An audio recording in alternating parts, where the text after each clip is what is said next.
Olá, graça e paz da parte do Senhor Jesus. Nós estamos aqui nessa noite, nessa oportunidade a qual o Senhor nos concede para falarmos de um tema bem interessante. Estamos aqui com o pastor Francinilson, pastor da nossa Igreja de Cristo em Nova Descoberta, membro da C7.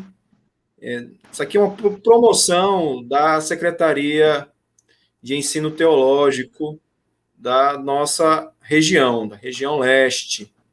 Nós estamos muito felizes de ter esse momento aqui de conversa. Na verdade, nós vamos fazer aqui um bate-papo, um momento de interação e tratar desse tema que é muito pertinente, muito interessante para os nossos dias, que são os princípios de interpretação bíblica. E aí, nesse momento aqui, eu vou passar para o pastor Francinilson dar as suas palavras iniciais, e aí a gente retorna com mais algumas informações. Pastor Francinilson. Pois não, pastor Tiago, pois não. Eu que fico grato, né, pelo convite, parabenizo a iniciativa. Eu acho que nós estamos no rumo certo, o C7 tendo essa preocupação, né, e se antecipando, né, em relação a alguns possíveis problemas. Eu acho essa uma iniciativa muito louvável. Tendo em vista que nós estamos, de fato, diante de um momento muito particular da igreja, no Brasil em especial, que é o nosso contexto, de uma diversidade dogmática absurda, né? Incontrolável até. Então, esse tema chega em bom momento, não é um tema, claro, não é um tema novo, é um tema muito rebuscado, ele será sempre um tema atual, à medida que o tempo passa, é bíblico, não é? É inclusive bíblico, né, que esse seja um tema atual, está previsto ali nas profecias, está previsto nas recomendações pastorais, que o conhecimento das escrituras é indispensável, é uma condição sine qua non para a igreja, para os obreiros, e quanto mais surgem heresias e seitas e desvios, distorções, a correta interpretação das escrituras se faz absolutamente necessário. Bom, eu lido com as escrituras há 23 anos, né? Eu comecei a levar as escrituras a sério quando me converti, né? Há 25 anos atrás. Mas estudar as escrituras apenas quando ingressei no seminário. Eu já era um leitor, assim, aplicado, pastor Tiago, das escrituras. Quando me converti, eu tive até episódios, assim, inusitados, porque mesmo nascendo num lar, né, religioso, né, minha mãe era muito católica, muito embora fosse apenas confessional, né, não era, assim, uma católica praticante, ela achava estranho ler a Bíblia, né? É curioso, né? Ela achava que ler a Bíblia poderia causar algum tipo de dano cerebral, né? Neurológico, né? Para ser mais preciso nas minhas palavras, quem lia muito a Bíblia ficava doido, né? Mais ou menos isso. Veja bem, isso fazia parte das crendices e tudo mais. Então, ela me proibia de ler a Bíblia, né? E quando eu comecei a ler de maneira mais, assim, frequente, aquela leitura voraz mesmo, né, aquela sede, aquele desejo, parece que a proibição aguçou ainda mais essa curiosidade. Então, ela escondeu a Bíblia. E meu pai me deu uma Bíblia de presente. E para me ler a Bíblia, algumas vezes eu li escondido, né? Eu li a Bíblia à noite, pela frecha da janela, abria a janela e a luz que entrava no quarto do poste, né, ali eu levantava a Bíblia em direção à luz e assim eu li todo o Novo Testamento. Então, daí surgiu essa paixão, o zelo, estudei teologia, fiz seminário e à medida que o tempo foi passando, eu fui me dedicando ainda mais tanto a leitura quanto ao estudo das Escrituras, e até hoje sigo aí estudando as Escrituras como parte, né, do meu ofício, atuo como pastor já há 23 anos, e as Escrituras é a nossa ferramenta de trabalho. Tem um zelo muito grande, tenho receio, né, de que ainda não encontrei o que procurava, né? Claro que a gente fica sempre com desejo de saber mais. No entanto, observando as Escrituras, eu tive muito mais alegrias, muito mais conforto, encontrei a correção para os meus erros, né, pessoais, de caráter, e em especial eu encontrei a pessoa de Jesus Cristo, né, por meio das Escrituras, da pregação, e depois por meio das Escrituras, e vejo as Escrituras como um meio pelo qual eu posso me relacionar com Deus e com o mundo. E a partir disso aí, eu tenho, né, uma cosmovisão cristã do mundo, né? Minha cosmovisão passa pelo que as Escrituras ensinam. Então, é muito importante, é muito oportuno, e para mim, falar sobre o assunto, me sinto confortável. Muito embora, claro, né, há sempre mestres que admiramos, pessoas que nós seguimos, que sempre vão saber mais que nós, me considero assim, né, ainda estou galgando, ainda estou aí aprendendo, mas já me sinto seguro para me reportar a pessoas que estão, assim como eu, tentando aprender alguma coisa a esse respeito. Então, é mais ou menos isso, das minhas palavras introdutórias, é minha honra em poder falar sobre o assunto, a responsabilidade que sinto, né? Parabenizo pela iniciativa e tenho muito gosto e prazer no que faço e vejo essa matéria com bastante cuidado, zelo e amor. Amém, pastor Francinilson. Para nós é uma honra tê-lo aqui nessa noite. Então, a nossa intenção é que essa live fique gravada, tá? E os irmãos depois possam revisitá-la, ou aqueles que não puderem participar nesse momento têm acesso, porque esse assunto é pertinente, esse assunto é importante. E assim, eu gostaria de fazer uma pergunta, né? Gostaria de fazer uma pergunta. Mas antes, já está aqui com a gente alguns irmãos. O irmão Wesley está aí, está dando glória a Deus. Vou até colocar aqui, ó. Então, assim, os irmãos que tiverem alguma pergunta sobre interpretação bíblica, na medida em que o pastor Francinilson for respondendo perguntas ou fazendo a sua exposição, vocês podem colocar aqui, tá? No chat, que a gente, no finalzinho, a gente vai responder algumas perguntas, tá bom? Então, fique à vontade aí para colocar sua pergunta, sua dúvida. Mas já seguindo aqui, pastor Francinilson, para o desenvolvimento dessa temática, eu gostaria de lhe fazer uma pergunta. A igreja brasileira, tá, nos dias de hoje, possui algum problema de interpretação? Qual é a sua visão em relação a isso? Nós estamos vivendo algum problema na interpretação bíblica?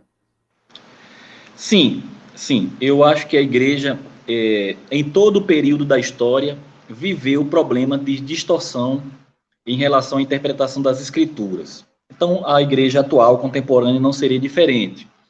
Nós vamos, por exemplo, observar que o apóstolo Paulo, em algumas de suas cartas, pretende corrigir algumas distorções, né?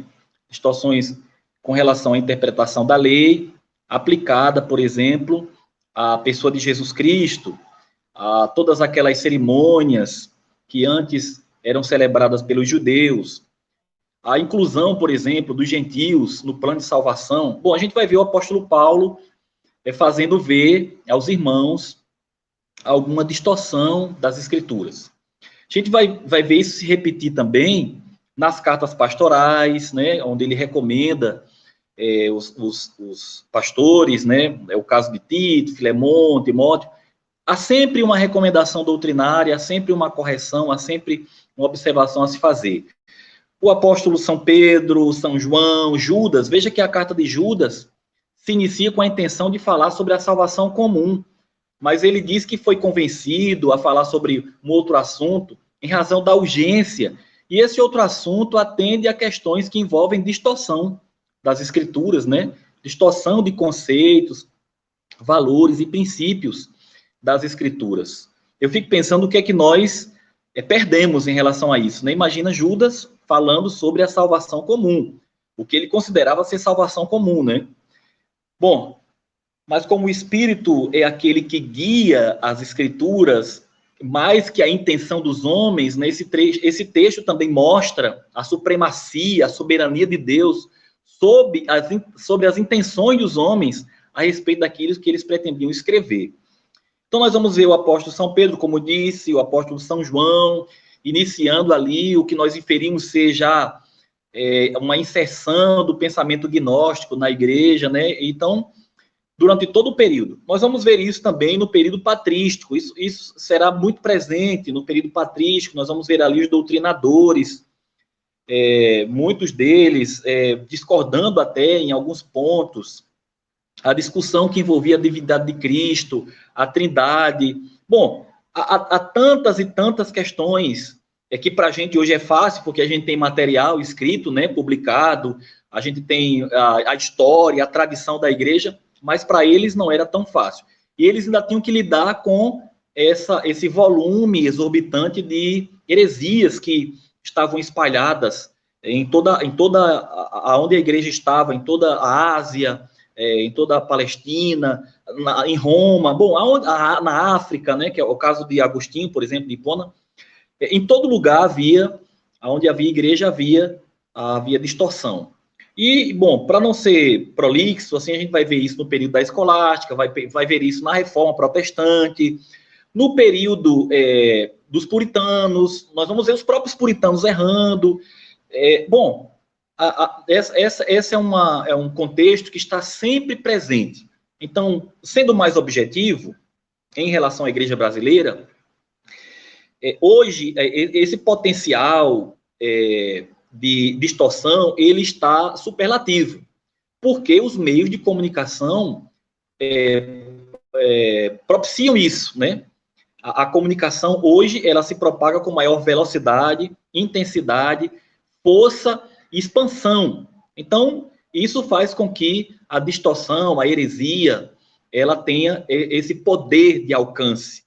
E aí nós temos hoje aqui um veículo absolutamente acessível, gratuito, e que qualquer pessoa pode fazer uso dessa ferramenta e dizer o que quiser. Então, nós temos aí na igreja brasileira abundantes pregadores com visões distorcidas, e o que é pior, né, encantando muita gente, né, o dano, né, que isso provoca.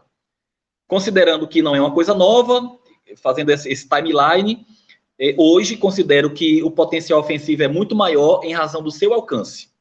Antes, por meio de livros que demoravam, às vezes, meses, às vezes anos, né, para serem distribuídos, agora, assim, em alguns segundos, né, você publica um vídeo aí, e aí espalha esse vídeo nas redes sociais e convence um monte de gente. Então, a gente tem um contexto hoje, na igreja brasileira, para ser mais objetivo e preciso, muito difícil, né, muito difícil, muito desafiador, e, às vezes, eu acho até que, do ponto de vista do alcance, até nós somos hipossuficientes. Eu não sei se você está de acordo, mas o que parece é que a heresia, a distorção, ela é muito mais atrativa, né? A depender também da sua abordagem, ela se torna muito mais atrativa e está muito mais confluente, harmoniosa com os valores desse mundo, e dessa maneira, então, o Evangelho, né, o Evangelho do nosso Senhor Jesus Cristo sofre esse grau de rejeição, o que também não é uma coisa nova, não é de se surpreender, né? Está escrito, Jesus disse que seria rejeitado, Jesus disse que sua mensagem seria rejeitada, Jesus disse que seus discípulos seriam rejeitados, então ser rejeitado nesse sentido não é tão ruim assim, não é? É um bom sinal, inclusive. Então, é um contexto difícil. Por outro lado, também, Tiago, eu quero reconhecer que nós temos excelentes doutrinadores, nós temos excelentes exegetas, apologetas, homens de Deus, nós temos muito conteúdo bom e que merece ser também igualmente distribuído, merece essa expansão, merece essa dedicação, muito embora saibamos ou presumimos que não terá o mesmo alcance, no entanto, nós temos sim muito material bom, muita coisa boa, nós temos muita gente boa e que merece a nossa atenção também. É verdade, pastor. A gente observa, de fato, esse problema. Há sim um problema de interpretação, mas uma outra pergunta, dentro ainda desse tema, do problema de interpretação, o que leva, né, os nossos pregadores, os nossos estudantes, a cometerem esses erros, ou até mesmo chegar aí às heresias, que é o estágio mais grave, né? Porque um erro teológico, eu acredito que qualquer pessoa pode cometer, mas a heresia já é um estágio assim avançado, está além do erro teológico. Já é algo realmente assim muito complicado. Visto que nós temos hoje inúmeras ferramentas para se fazer uma interpretação coerente, uma exegese bíblica, né? Por quais motivos nós observamos tantos erros de interpretação? Como é que o senhor vê essa questão, pastor Francinilson? Pois não, eu enxergo que os erros de interpretação que desencadeiam distorções passam pela educação, né? A má educação. Então, eu acredito que esse é o primeiro passo, o primeiro obstáculo, é a primeira porta, né, que se abre para que as distorções aconteçam e ocorram também erros. Má educação no sentido do conhecimento da língua, o domínio do idioma, né? E aí nós vamos trabalhar aqui com português apenas, nem vamos pensar assim grego, hebraico, nas línguas originais. Às vezes ocorrem problemas graves apenas porque a pontuação não é respeitada, erros gramaticais, né? Então, o domínio da língua é muito importante para se fazer uma interpretação correta. Bom, os estudos atuais demonstram que nós temos um problema nesse sentido, né, no nosso país. Nós temos um número de analfabetos funcionais exorbitante. E o que são esses analfabetos funcionais? São pessoas que leem e não conseguem entender o que estão lendo. Então, e não conseguem entender o que estão lendo porque foram mal ensinadas, né? Foram mal educadas, né? A escola não foi eficiente. Então, daí já parte parte do problema. Bom, há quem discorde e pense, não, mas o Espírito Santo compensa essa questão, porque há inúmeros testemunhos de pessoas que não sabiam ler e, ajudadas pelo Espírito Santo, aprenderam a ler as Escrituras, e leem apenas as Escrituras. Bom, até para isso há uma explicação racional, tá certo? Se nós formos expostos a qualquer tipo de idioma e ficarmos praticando, aquele idioma, em algum momento, vai fazer sentido. E nós vamos comparar com aquilo que nós ouvimos e vemos. Isso faz parte de nossas faculdades mentais. Isso quer dizer que o Espírito Santo não está atuando, agindo de maneira nenhuma. Eu diria que o Espírito Santo está potencializando isso.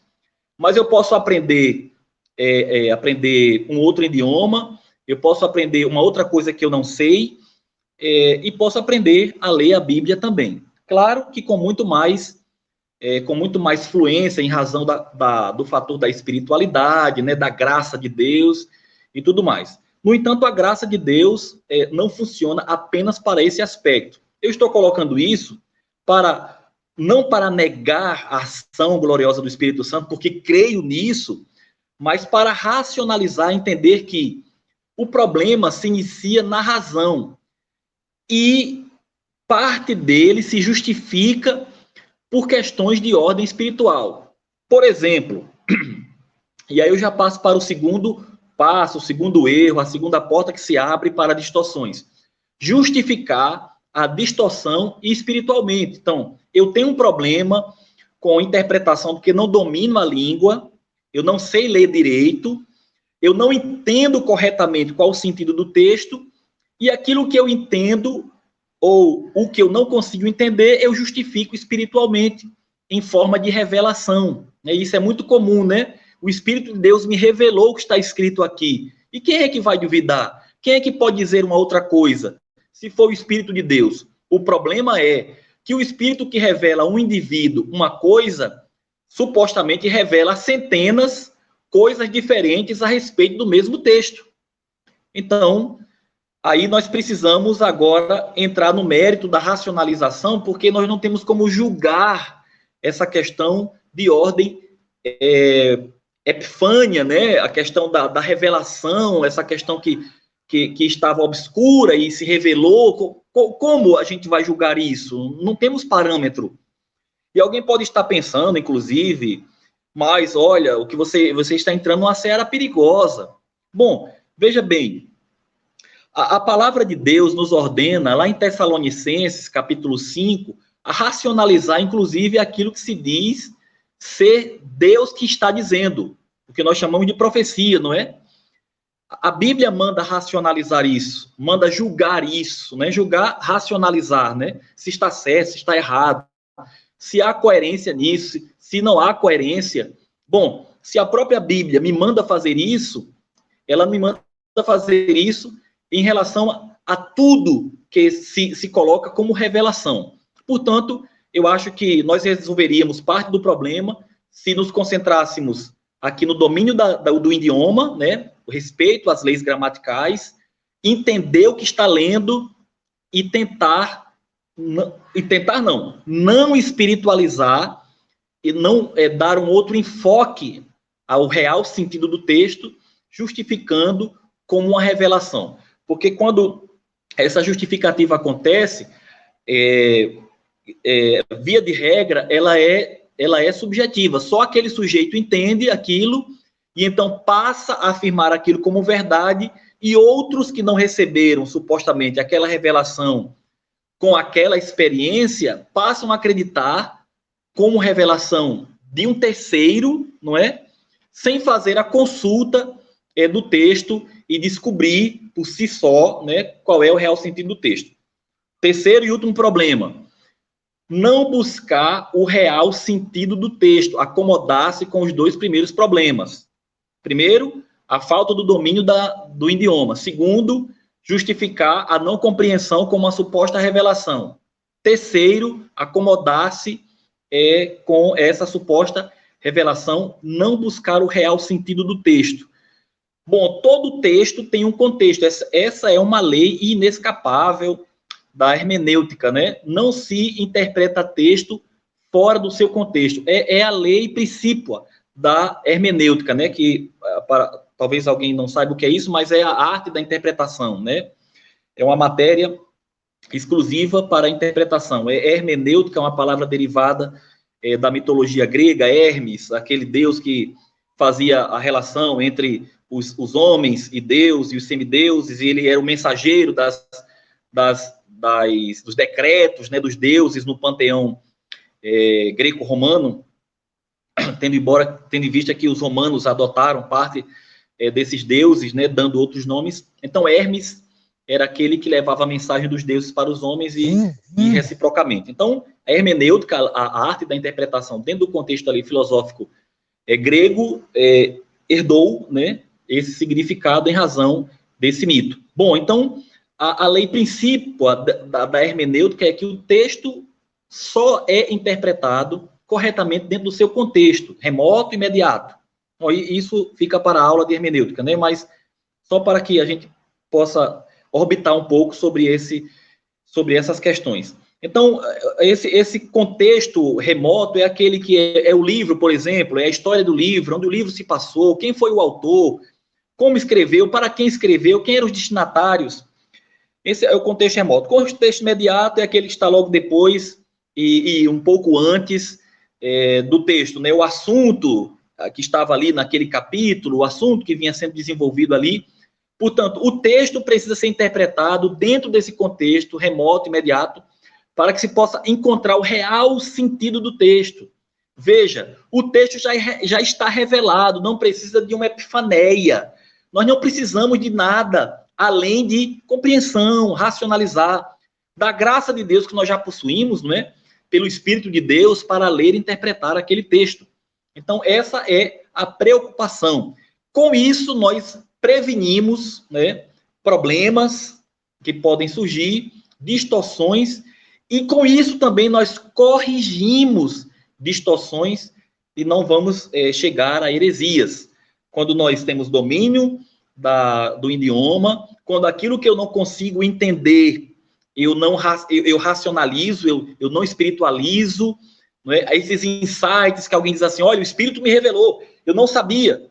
É bom consultar, porque uma vez que você compara com outras revelações, às vezes, quase sempre, né, para ser mais, eu acho que às vezes eu fui muito generoso, essas revelações, elas não são confluentes.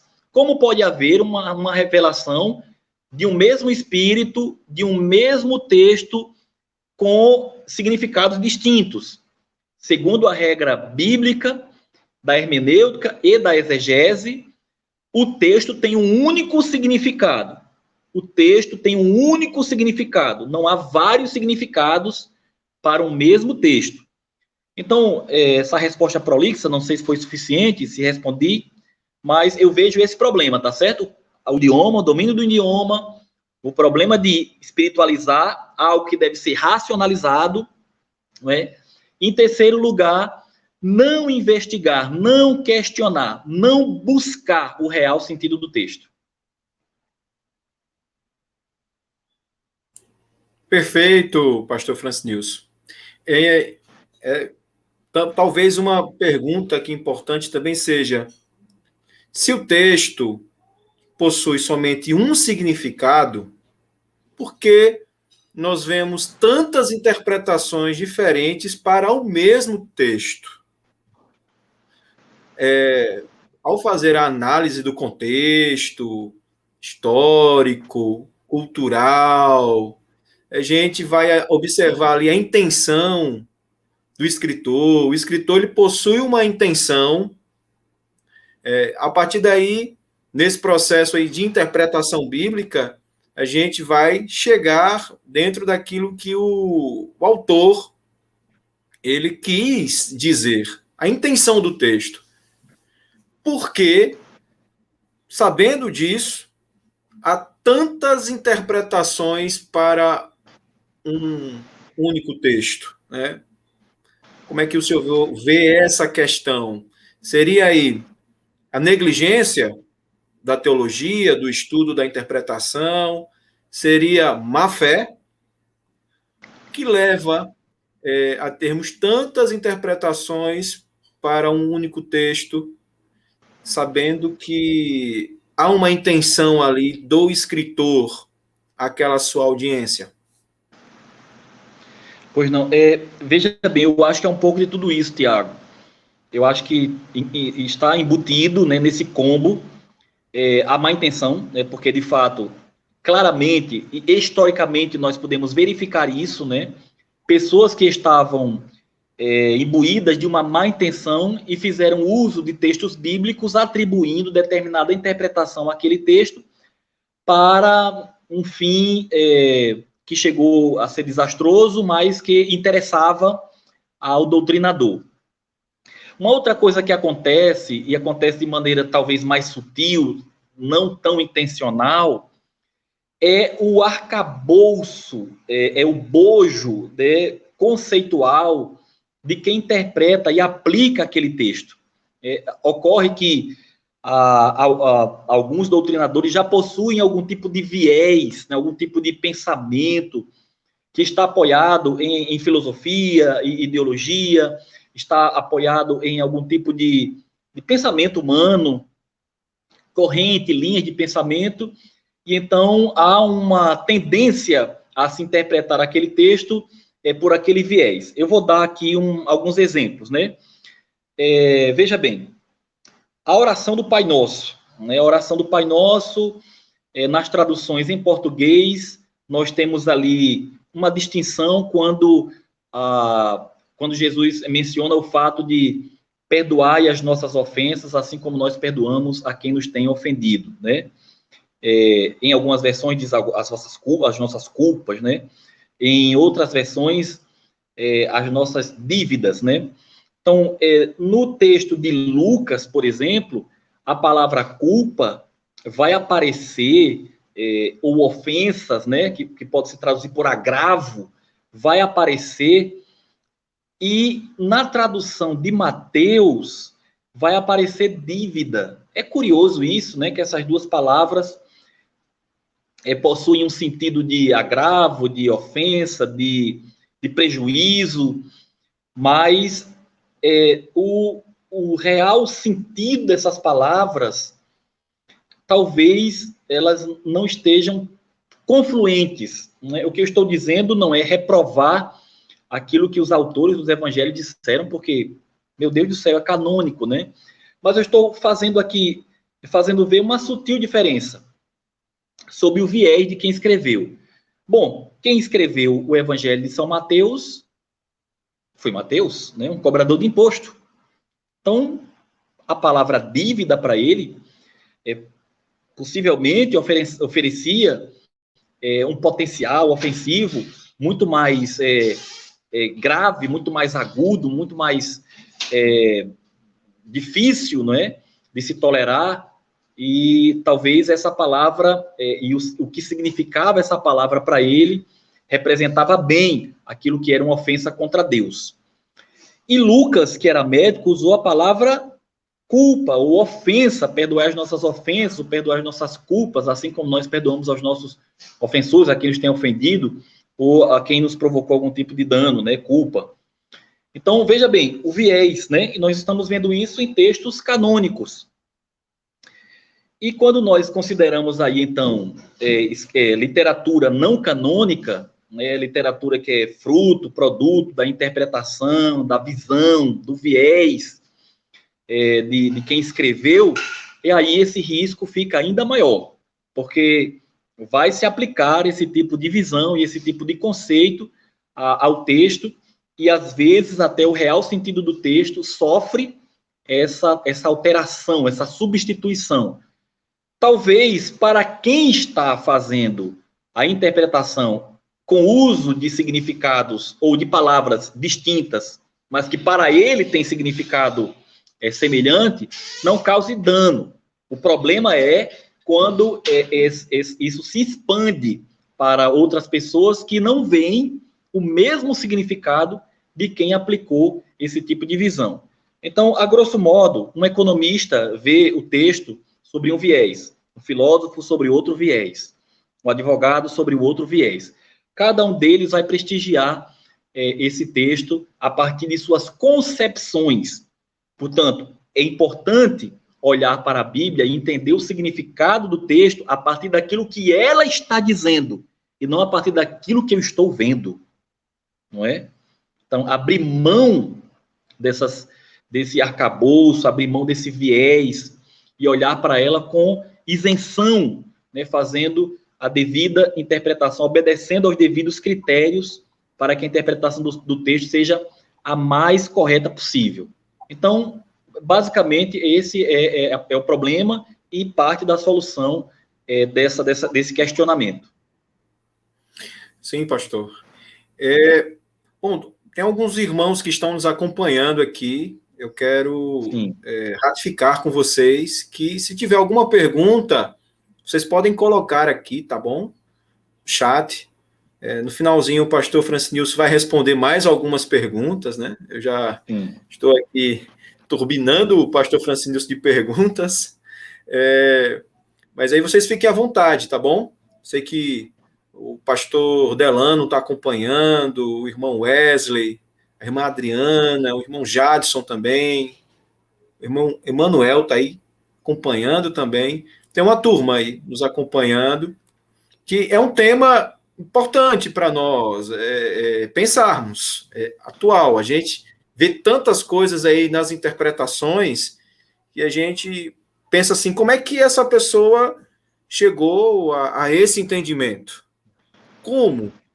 Então, ter esses princípios norteadores para a gente fazer uma boa hermenêutica, uma boa exegese, é importante para nós. Agora, pastor Francinilson, vamos pensar aqui o seguinte: para quem ainda não teve nenhum contato com teologia acadêmica, aqueles que ainda não tiveram a oportunidade de passar por uma disciplina de hermenêutica, exegese, e aí eu gostaria que o senhor já explicou o que é hermenêutica, mas falasse um pouco sobre o que é exegese, se há diferença entre as duas, né, e qual é a diferença, tá bom?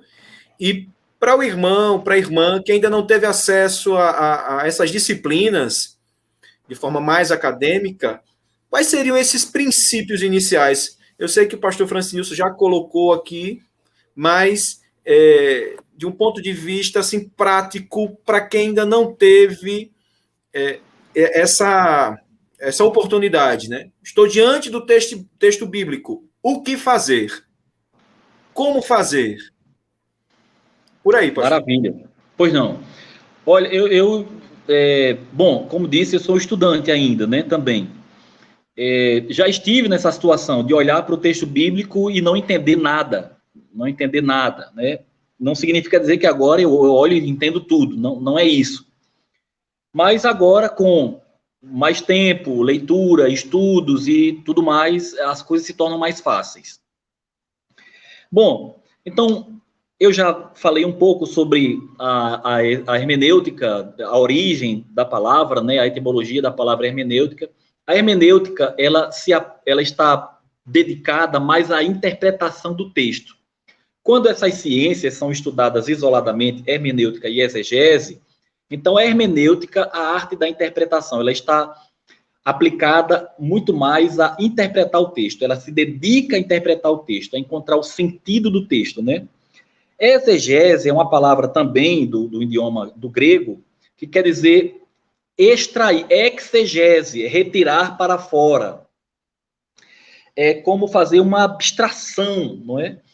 Então, esse texto, ou melhor, essa matéria, ela se dedica muito mais à aplicação do texto. Então, uma interpreta e a outra aplica aquilo que o texto está dizendo, né? Elas podem ser investigadas, estudadas separadamente.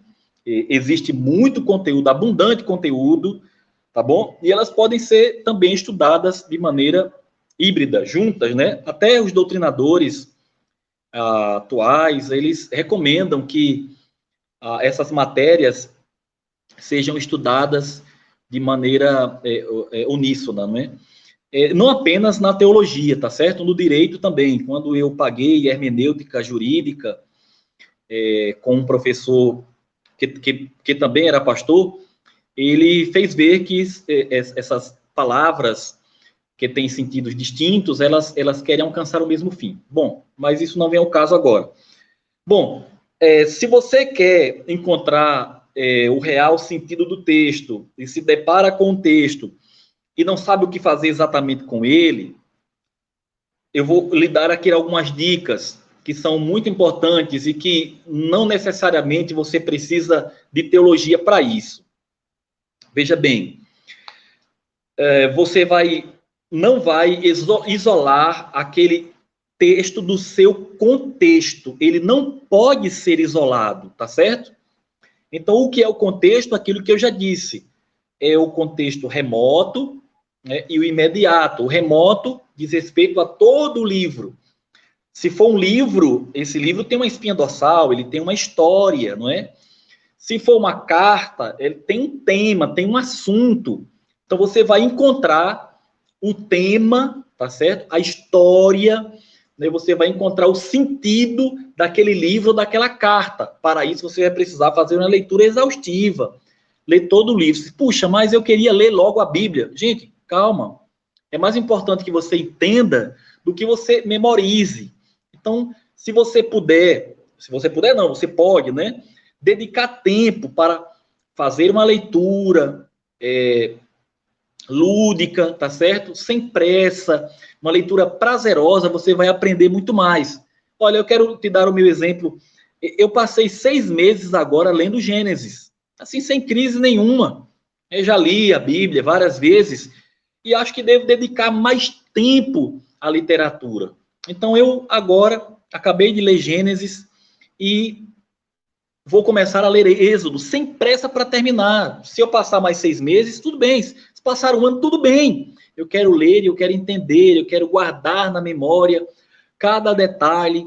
E quando essa leitura se torna prazerosa, você aprende muito mais, tá certo? Então, primeiro, faça uma leitura prazerosa. Dedique tempo. Não se preocupe em memorizar referências, capítulo tal, versículo tal. Não tem essa preocupação, né? Aprenda as histórias, faça uma leitura prazerosa. Então, essa é a primeira e mais importante dica, tá certo? Você se depara com o texto, quer entender aquele texto, você não vai fazer, não vai compreendê-lo separadamente. Você vai ler todo o contexto, tá certo? E você vai encontrar, então, a história, você vai encontrar o assunto, o tema daquele livro, daquela carta. Uma vez que você encontra o tema e o assunto, né, daquela carta ou daquele livro, então você vai afunilar, você vai se aproximar mais daquele texto. Algumas perguntas são importantes. Anote aí, se você puder, algumas perguntas para você fazer o texto. Então, você conhece toda a carta, você fez uma leitura prazerosa, você tem memórias, não é, sobre aquele livro, talvez você não guarde aí versículos, capítulos, isso nem é tão importante, tá certo? Como alguém pode achar, né, fulano conhece a Bíblia de cor e cita capítulo tal, versículo tal. Bom, isso é muito bom, né? Especialmente para quem tem uma mente matemática. Mas nem todos nós temos essa vocação, essa desenvoltura. E talvez você não seja do tipo que não memoriza versículo, capítulo. Você memoriza histórias. Isso é que é importante. Memorizar quem disse, o que disse, quando disse, para quem disse. Bom, aí você já vai entrar nas perguntas. Então, para ser repetitivo, tá certo? Porque isso é pedagógico. Faça a leitura prazerosa. Aprenda tudo que for possível. Você vai afunilar para aquele texto, compreendendo qual é o assunto, qual é a história, não é, que se passa ali naquela carta ou naquele livro. E você vai fazer algumas perguntas. Anote aí. Quem escreveu? Quem escreveu o livro? Quem escreveu a carta? Geralmente, quem escreveu aparece ali na descrição, logo no início da carta ou do livro, tá certo? Em alguns casos, não aparece. Você não vai ver ali a assinatura do autor, como é o caso de alguns livros que têm autores até desconhecidos, né? Mas você pode pesquisar na internet, você tem acesso à internet. Quem escreveu os Salmos, você vai ter ali vários autores. Quem escreveu a Epístola aos Romanos, você vai encontrar, muito embora a carta já diga isso, tá certo? Se você não encontrar na carta, não encontrar no livro, você recorre à internet, à literatura, você vai recorrer a um outro meio que lhe possibilite saber isso. Quem escreveu? Depois, para quem escreveu? Então, 2 perguntas. Quem escreveu? Para quem escreveu? Tá bom? Depois que você encontrar essas respostas, você vai fazer novas perguntas ao texto. O que escreveu? Qual era o assunto, o tema? Qual era o objetivo, né? Quais eram as intenções do autor quando escreveu? Então, quem escreveu, para quem escreveu e o que escreveu? Uma 4ª pergunta. Quem escreveu, para quem o que escreveu e quando escreveu. Isso é muito importante. Quando escreveu. Quando escreveu, você inclui também onde escreveu, tá certo? Quando e onde. São perguntas que elas estão entrelaçadas, né? Quando e onde escreveu? Bom, em muitos momentos você vai encontrar a descrição no texto, na carta, no livro, né? Onde a história se passa, com quem se passa, quem são os personagens. E aí, essas 4 perguntas, que é uma espécie de base, né? Vai lhe dar ali vazão para você fazer mais perguntas. Então, uma dica importante: faça perguntas ao texto. Pergunte, faça perguntas ao texto. Quem escreveu? Quando escreveu? Para quem escreveu? O que escreveu? A ordem que determina é você. Essa ordem não exige, assim, digamos, uma sistematização. O que é importante é que você encontre no texto respostas. E aí você vai afunilando cada vez mais para encontrar o real sentido do texto. Então, essa é uma dica, tá certo? Primeira, né? Para quem não tem nenhum tipo de recurso metodológico, não domina a metodologia da hermenêutica da exegese. É um método muito simples, mas é bastante eficiente, pastor Tiago, para encontrar o real sentido do texto. Verdade, pastor. Aquelas famosas perguntinhas, né? Isso. Onde, por quê, quando, para quê? E aí, por final, e daí? É a aplicação, né? Isso. Por que tudo isso? É importante. Essas dicas são valiosas, são valiosas. Agora, pastor, é possível fazer uma interpretação isenta de pressupostos? Porque o homem, o ser humano, ele possui seus pressupostos. Que é todo aquele arcabouço que ele traz com ele. É possível fazermos uma interpretação bíblica isenta dos nossos pressupostos? Como é que o senhor vê essa questão? Olha, essa foi uma questão até debatida na sala de aula, né? Na turma em que paguei esta matéria. E o professor, né, doutor na matéria, ele chegou a admitir que não tinha uma resposta conclusiva a esse respeito, né? Ele diz que sabe afirmar que existe sim uma interferência, mas não sabe afirmar se há uma total isenção. Bom, como a resposta foi dirigida a mim, eu acho que total isenção não é possível. Total isenção não é possível. Sempre haverá algum tipo de pressuposto, ainda que inconsciente, ainda que esteja de maneira não intencional, mas sempre haverá. Contudo, eu creio na prevalência da verdade das Escrituras. Sou maximialista, né? Eu creio na supremacia das Escrituras, no poder do Espírito Santo para convencer o homem. Então, eu creio nisso. E acredito que só é possível que muitos doutrinadores se deparem com o mesmo texto, assim como é possível que muitos doutrinadores se deparem com o mesmo texto e tenham interpretações distintas, também é possível, e posso testemunhar isso na história, que muitos doutrinadores se depararam com o mesmo texto e encontraram o mesmo sentido no texto. Então, eu só posso crer que, apesar de nós, o Espírito de Deus nos guia a toda a verdade, não é?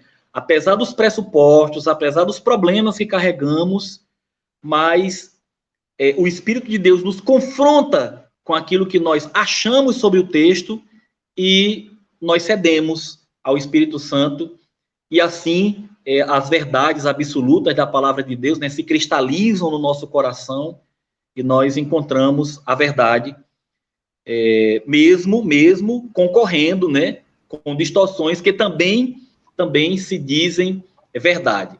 Aí nós entraríamos numa questão agora filosófica, para discutir o que é a verdade na interpretação dos textos bíblicos, e eu usaria apenas aí o tempo para, como testemunha, as verdades absolutas, elas se sustentam ao longo dos séculos, não é?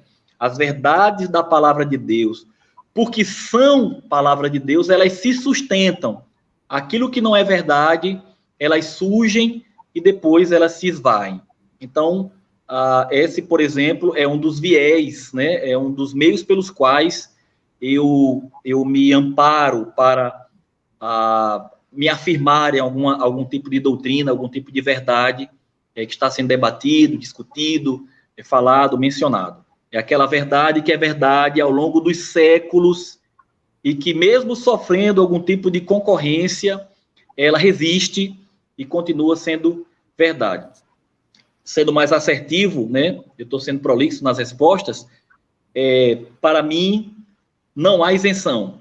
O homem interfere. No entanto, na busca pela verdade, o Espírito Santo o convence, e então ele cede ao convencimento do Espírito Santo. Perfeito, pastor. Também é importante esse exercício de olhar para as Escrituras e buscar delas o que elas têm a nos dizer. Eu acho que um dos grandes problemas é quando a gente olha para a Escritura vislumbrando pelos óculos de alguém. Ou seja, a gente já chega olhando para aquele texto bíblico a partir da ideia de alguém. Alguém disse isso. Então, eu já parto desse pressuposto.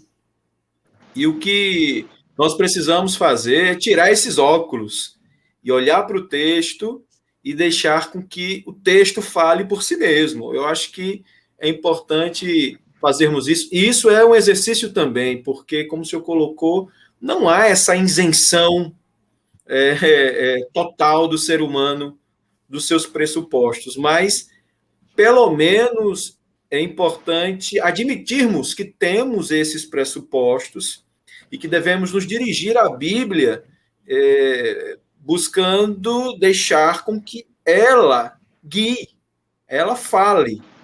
É importante esse tema, esse ponto, pastor. Tem uma pergunta aqui do pastor Wesley, que ele coloca assim: qual o maior erro de interpretação bíblica da igreja contemporânea? E aí, pastor, fica aí esse pepino aí para o senhor responder. Eu tenho pouco tempo, né? Faltam apenas 7 minutos para a gente concluir. E essa é uma resposta bastante longa, se nós fôssemos investir tempo, porque veja que é um erro muito grande, né? Não é um erro crasso, né? Não é um erro simples. O maior erro da igreja contemporânea. Bom, gente, o maior erro da igreja contemporânea fica sem resposta de minha parte. Não vou me furtar de responder aquilo que eu julgo ser o erro, mas fica sem resposta no sentido de que não se pode medir o maior erro da igreja contemporânea, do meu ponto de vista. Né? O maior erro é não interpretar a Bíblia corretamente. Esse é o maior erro da igreja em todos os séculos. Então, não interpretar a Bíblia de maneira correta é o maior erro em todos os séculos. E se nós fôssemos apontar apenas uma doutrina, um dogma, que a igreja interpreta errado, nós deixaríamos aqui de fora uma centena. Eu estou sendo bastante modesto, né, em dizer que é uma centena de erros, porque, bom, eu não sou o dono da verdade, pelo amor de Deus, assim, eu não sei de tudo, né? Eu conto aqui com a solidariedade, inclusive, do pastor Tiago. Mas o que nós podemos enxergar na igreja brasileira, se eu começar a listar aqui, não para, né?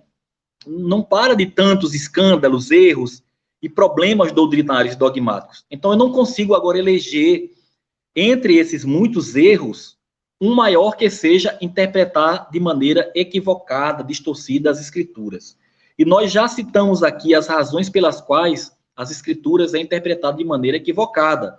Ela é interpretada assim porque não se busca o real sentido do texto. E não se busca o real sentido do texto porque é difícil, demanda trabalho, demanda se debruçar, você precisa estudar. E o que parece é que muitos doutrinadores, né, ou pregadores, né, que não é o caso de alguns doutrinadores, não gostam de estudar, essa que é a verdade, não gostam de ler, são preguiçosos, então pregam qualquer coisa, imitam os outros, e tem preguiça, na verdade, né? Inclusive, a pretexto de vida piedosa, né? Assim, tem tanto tempo para orar, para jejuar, e não tem tempo para ler as escrituras. Então, Wesley, eu elejo o maior erro da igreja brasileira, da igreja contemporânea, é a má interpretação ou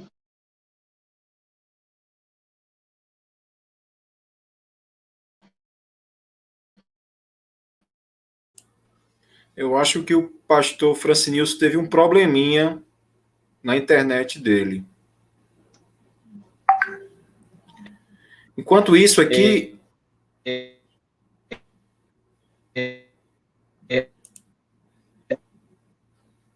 eu acho que ele teve um probleminha.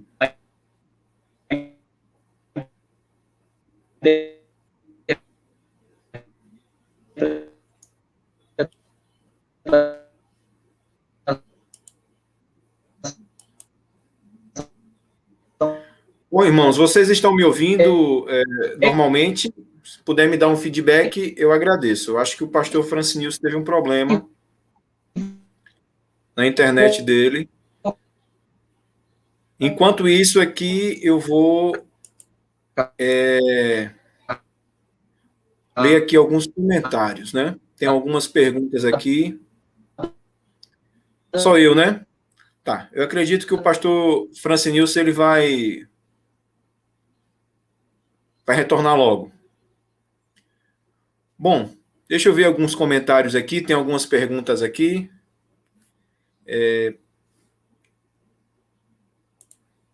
O irmão Jadson. Uma interpretação e várias aplicações. Isso, Jadson.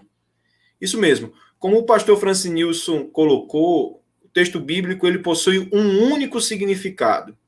A gente precisa observar que o autor, o escritor bíblico, ele tinha em mente um assunto, ele tinha em mente um destinatário ou vários destinatários e, portanto, um significado. Agora, no momento em que nós estamos refletindo no texto bíblico, é possível se fazer aplicações diferenciadas para o mesmo texto bíblico, sem fugir do contexto. Tá certo? Mas é isso mesmo. É uma interpretação única e várias aplicações. O pastor Francinilson está retornando aqui. Muito bem. Caiu aqui, rapaz. Foi um problema na internet mesmo. Pronto. Eu fiquei agora com a tarefa difícil de responder aqui algumas perguntas. Pois não. Mas, assim, o irmão Jadson, ele pergunta, uma interpretação e várias aplicações? Eu iniciei aqui uma resposta, mas eu acredito... Fique à vontade, fique à vontade, por favor. Eu colocava que sim, uma interpretação, né, para o texto, mas no momento da exposição, no momento da pregação, você pode fazer aplicações diferenciadas para o mesmo texto, sem perder de vista o contexto. Você não pode jamais fazer uma aplicação esdrúxula, que não tem nada a ver com o texto, precisa continuar ali no seu contexto. Aquilo que você falou no início, contexto remoto, contexto imediato, contexto histórico, gramatical também, você precisa olhar ali, se possível, tendo acesso aos originais, se não, olhar direitinho ali para o nosso português, porque a Bíblia, traduzida para o nosso português, nós podemos confiar tranquilamente que o texto está ali de acordo com os originais. Pastor Francinilson, tem mais algumas perguntas aqui, tá? O senhor quer concluir da parte em que o senhor parou ou a gente segue aqui para algumas perguntas. Eu vou concluir dizendo que esse, para mim, é o problema maior da interpretação, o problema da interpretação em si, esse é o maior problema. E entre os problemas, como eu disse, que não ia me furtar o dever, né, de responder, e o direito, está, do meu ponto de vista, o problema agora, de momento, o problema do neopentecostalismo. Para mim, esse é o maior problema. Essa é a maior distorção.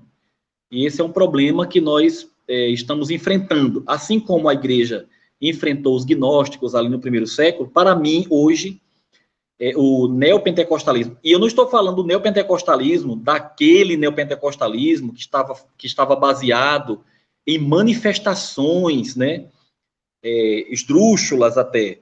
Eu estou falando desse perfil neopentecostal agora, que está mais voltado para essas ideias mais humanistas, essas ideias mais voltadas à questão que envolve o potencial do ser humano, né, essa ideia mais antropocêntrica. É isso que eu estou elegendo agora como o maior problema no momento. Ok, pastor. Perfeito. Obrigado por sua resposta. Vamos ver aqui algumas perguntas. Deixa eu colocar aqui. Pergunta do irmão Edson. Como fazer uma aplicação bíblica contemporânea, já que a Bíblia foi escrita numa língua que não existe mais, em uma cultura que muito se perdeu ao longo do tempo? Essa é a pergunta do pastor Edson. Bom, a resposta que eu tenho para essa pergunta é fazer a aplicação dos princípios. Porque, veja bem, a Bíblia e o sentido do texto vai nos instruir a princípios, a dogmas. Não tem como repetir aquela cultura, né? Você não a cultura ela é por si só passageira, é por natureza, por essência, em razão da mudança no pensamento, no comportamento humano. Então, a cultura não é dogmática. O que é dogmático é o princípio, é aquilo que a gente aprende como verdade. Então, as verdades, os princípios, os dogmas são ad eternos.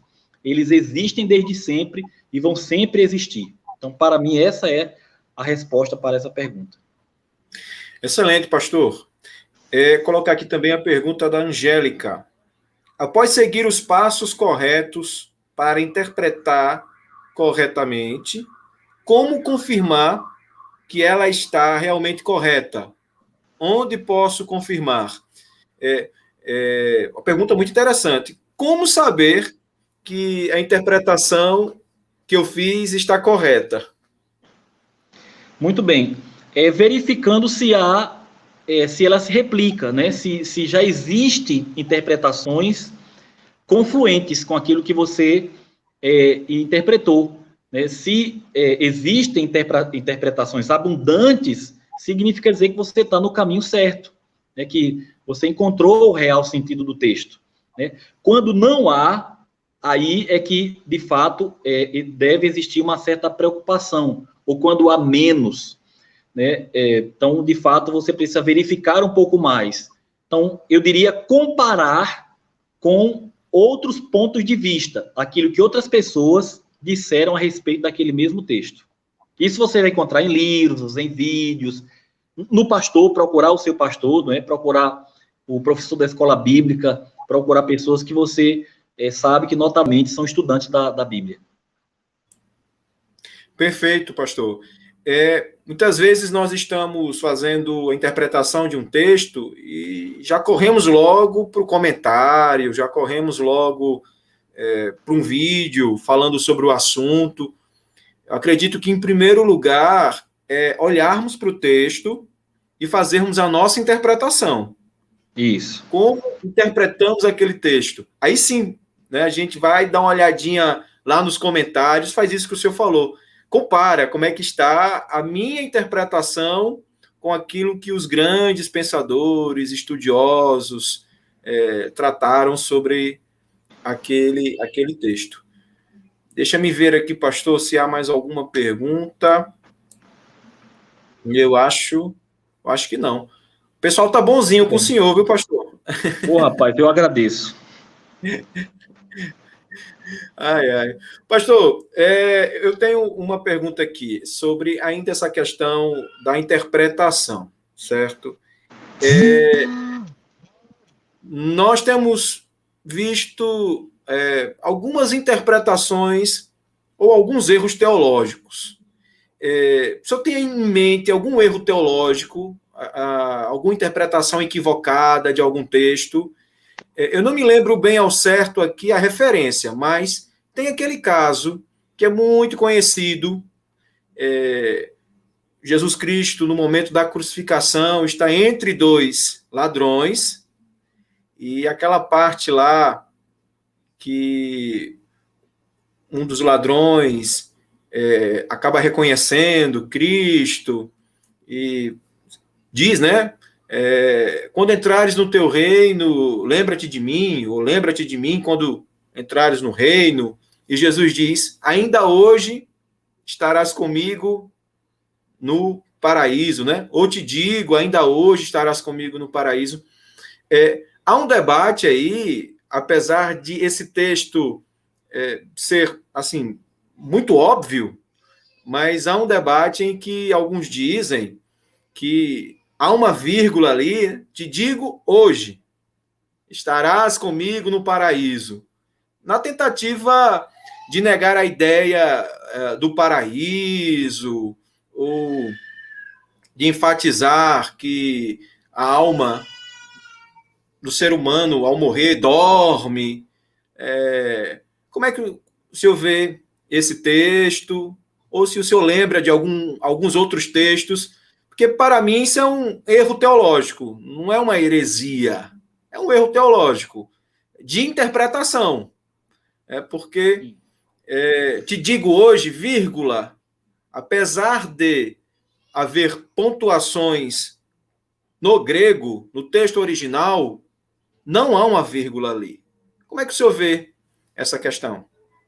Então, eu ia evocar essa mesma citação sua, do texto original não ter vírgula. Se no texto original não tem vírgula, foi exatamente isso que o autor quis dizer, não é? Então, pôr a vírgula na transliteração altera, em parte, o sentido do texto, ou altera totalmente o sentido do texto, não é? Então, o uso da vírgula, da pontuação, possui esse poder de alterar em parte ou alterar no todo. Nesse sentido, altera no todo, né? Eu te digo hoje, quer dizer, agora, nesse momento, eu estou lhe dizendo isso agora, você estará comigo no paraíso, num tempo determinado. Indeterminado, melhor dizendo. Te digo que hoje estarás comigo no paraíso. Tempo determinado, né? Então, como não há no texto original essa vírgula e ela foi imposta, tá certo? Antes ou depois, então isso se constitui num erro teológico, como você já colocou. Então, afirmar o que Jesus estava dizendo ali com absoluta certeza demanda a leitura do contexto.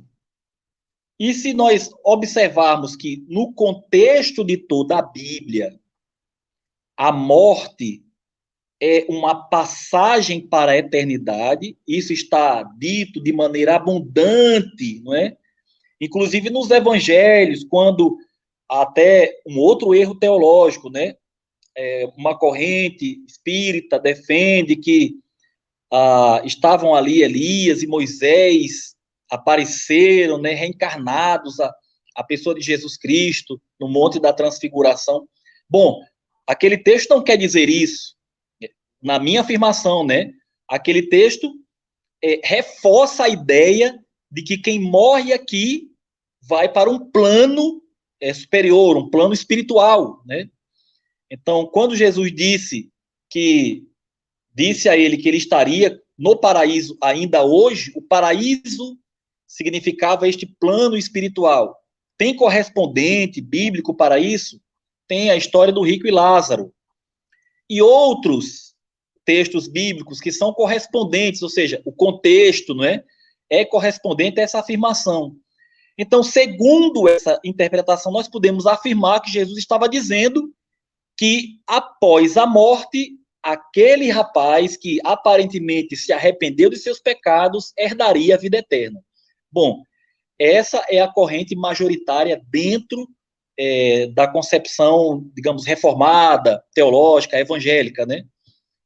A ideia de que quem morre não espera o julgamento, mas já passa para o plano superior, para a eternidade, não perde sua consciência.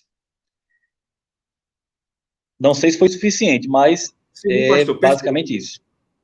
Perfeito. A tentativa de forçar o texto dizer o que ele não quer dizer, né? Às vezes acontece isso. Não tem lógica a construção dentro da frase, te digo hoje. Ué, se não fosse hoje, naquele dia, seria que dia? Né? Te Exato. digo hoje. Ou seja, a ação está acontecendo.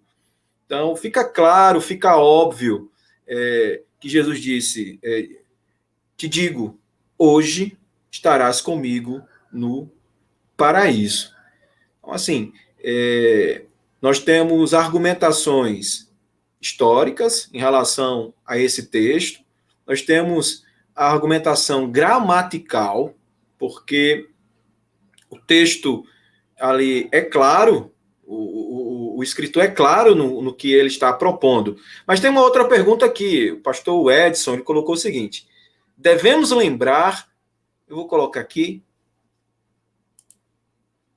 devemos lembrar que a aplicação de sinais era omitido propositalmente a fim de economizar espaço? Havia essa omissão? Não compreendo assim. Sinais? Sim, Lembrar pastor. que a aplicação de sinais era omitido propositalmente a fim de economizar espaço. Bom, eu honestamente não tenho conhecimento desse emprego, né?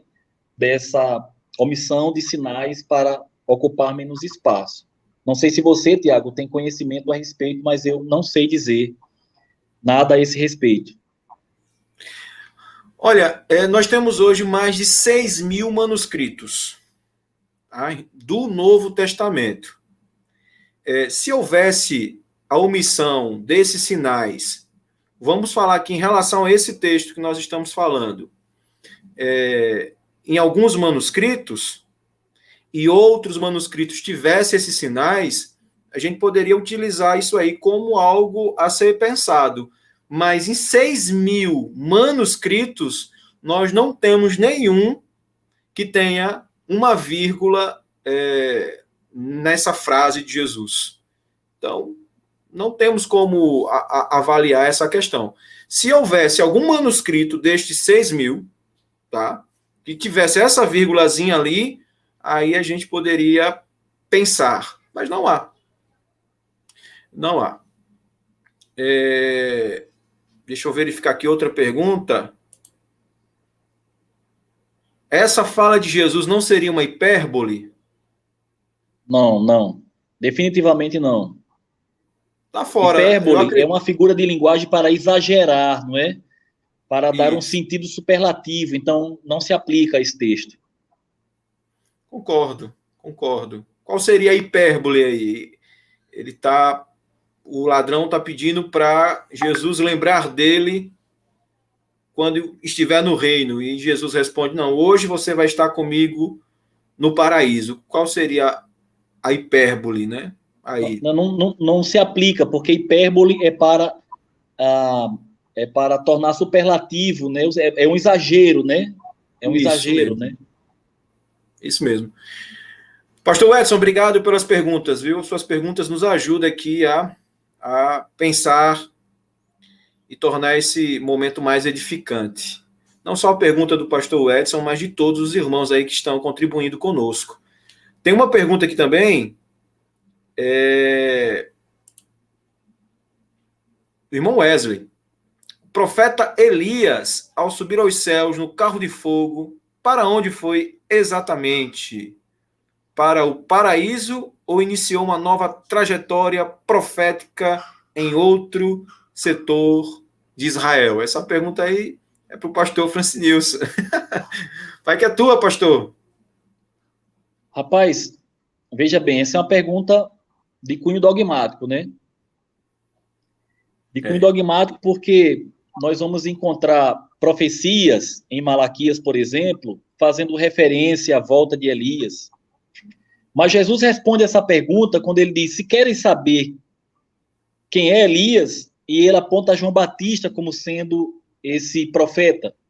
Na verdade, o que se compreende é que Elias fazia parte de uma categoria de profetas que encerrariam esse período profético que Deus falaria ao seu povo por meio da profecia falada, escrita, e agora, como diz o escritor aos Hebreus, falando por meio do seu próprio filho, o que não significa dizer que não usariam outros meios para falar ao seu povo.